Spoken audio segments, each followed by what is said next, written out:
Hello everyone, on Patreon and on YouTube. This is Hasani Walker. So I showed you the skeleton of what I was working on before with the aluminum foil, and actually this is I guess pretty much had the body coming along, and I mean obviously I'm making the new Sierra design, but basically typically I would use the kind of clay that I'd have to paint over, like this figure here. Which, I mean, that's what I usually have done, but after using polymer clay for Elastigirl and for Willy Kit and seeing how nice that came along, I'm actually sort of experimenting and seeing how far I can go and just using polymer clay only and just not having to paint as much, and I'm really liking how he's coming along on here. Now, when I make the sculptures like this, usually I save hair for last. Basically, I mean, hair can get really involved, and crafting it onto the head sometimes will sort of mess with the shape of the head. So what I like to do is I build the body first, and then I'll bake the character for a bit, and then after that I'll get some clay for the hair and add the hair, and then bake again, and then fully bake the character, and then start painting, or as in this case, fully bake, and then I'll start just sort of adding in highlights. So yeah, so this is coming along very nice. Still need to add on the sword, which those are going to be a lot of component parts because I really want a reflective sword. I want it to look like it's actual metal. I'm going to have to figure that one out. And I got a question before on just like making figures, which someday I hope to actually have a whole setup where I can maybe put a kit like a camera over and then just show myself sculpting completely of a character. At some point I'll do that in the future. But I got a question not just on how I make my figures, but on making puppets. And this here is for a puppet that you haven't met so far. This is for My Bedroom Door. If you're part of the Patreon page, you've already seen this this puppet and another puppet that's being made for the next few episodes. But the puppets, this one, fully plasticine clay. The head is usually Sculpey. I believe I was asked exactly how the bodies are constructed, and this again, I mean, without the head I can kind of go into more of an explanation. But so it is aluminum wire skeleton. There are tie downs at the bottom that are just epoxied onto the aluminum wire, and then plasticine clay over the aluminum wire. And right here, there's a brass tubing on the wire. And the thing about that is, with the head, this will actually have a replacement face. That's why there's a magnet there, and you have the two eyes. But there is a brass tube in here, which is just one size up from this one. And basically, when I put this on here, it'll be able to pop on. And actually, let's give that a go right now. Which I hope it... Yeah, there we go. Okay. And there is a point on the brass tubing. There we go. When popping it on, so basically I take the brass tube that's inside the head, I use this here to create a dent into the tubing. So basically I would have a small piece here, put this on a table, press into this, it creates a small little divot. And the nice thing about that divot is that it then catches on to the other brass tubing, so it more or less just kind of tightens it, and I can pop the head on, I can pop the head off, or whatever I need. So basically I can have this character, I can have another body of the character, and rather than make a head for each character, I'll just have different bodies and just pop the head off and put it back on.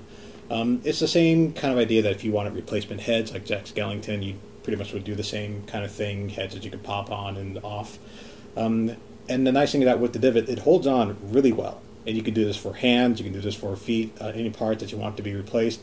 The heads of the puppets that I make, they don't really get damaged. Oh, actually, yeah, those hardly get damaged. Bodies do get worn out, especially since I've been changing a lot of costumes. So this is the process I'm going through right now, making the head separately, and then making the body separately, and then making it so I can actually reattach the heads onto different bodies. Yeah, there's this puppet. I mean, when the next My Bedroom Door episode show up, you'll meet this character, and so your fully patrons will, of course, see the character first. I mean, they've already seen images of this and another character already.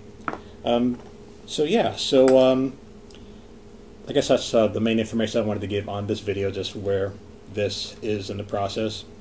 And that I really do want to do a top-down video of just me sculpting, because I do go kind of fast on sculptures. So I think it would be I mean, basically I showed you a wire skeleton, and now I have the character pretty much made up, because I just kind of keep moving along with it. So I would love to actually have something where, yeah, you get to see a video from beginning to end. The Gadget Hack Rinse video was pretty much that. You saw me go from, I think you saw from wire skeleton. I'm pretty sure I started from wire skeleton. I'd have to check that again. But anyway, there is one other thing I'd like to bring up, and actually I already asked this to patrons, so I want to ask all of you on YouTube as well. So basically, with the videos and everything, and I've been working with Stickbot Central to make short animations, and the thing is, I'm really trying to make, I guess, the whole animation idea just kind of work and come together. And typically, the projects I work on don't really bring in any kind of income, or not really a lot of income. Like the books that I have out maybe bring in, maybe sell like maybe 3 a year, and that's maybe like $1 a book. The sculptures I make don't really sell exactly. The prints don't really sell.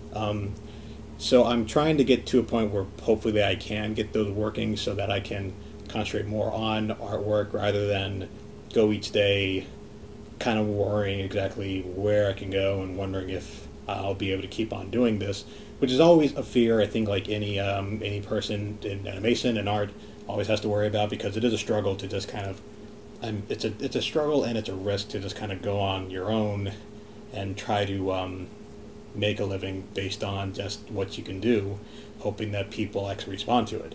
And the thing is, people do respond, and I read all the comments that are sent. I read all the messages, and I love reading them. I love answering questions. I never feel like you're writing too much, because I always enjoy answering questions. So it seems that people do like the stories, but yeah, so far I have not been able to really get like a book or anything going.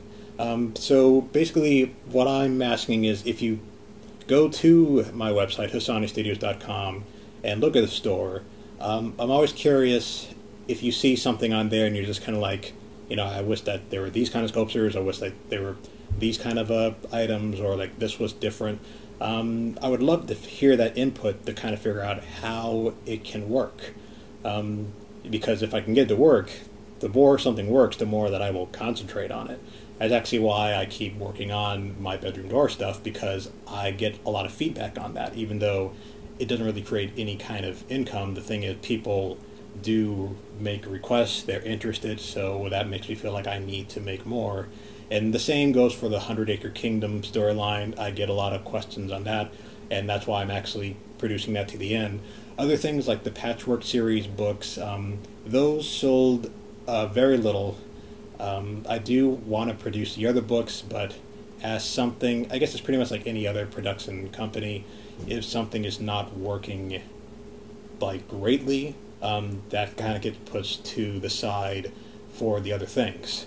But I would rather, I mean, I would love to have it so that it was working, because I would love to continue that story and bring it out sooner. So, yeah, I guess my question is just, if you look on the website, if there's something that interests you, or you just have some kind of comment, I'd love to hear it. And along with that, I actually do have a young adult novel that I have been kind of reworking to bring out. People have asked for it, but only a few people. When it was out first, it was very well reviewed. Didn't really sell, but I would love to bring out that story again. So I guess my question is, if I actually brought out a young adult novel, would you actually be interested in that? Would you actually, I guess, seek that book? Because, yeah, I guess it's just one of those things, like, if there's not a demand, then it's just harder to really bring out something that there's no demand for. So, yeah, I'm just trying to figure out exactly where the demand and what people actually really want from me. And I'm hoping to get this working so that I can find something just, I guess, to make this all very stable. But, yeah, gonna keep on trying, so hopefully we'll get there sooner or later.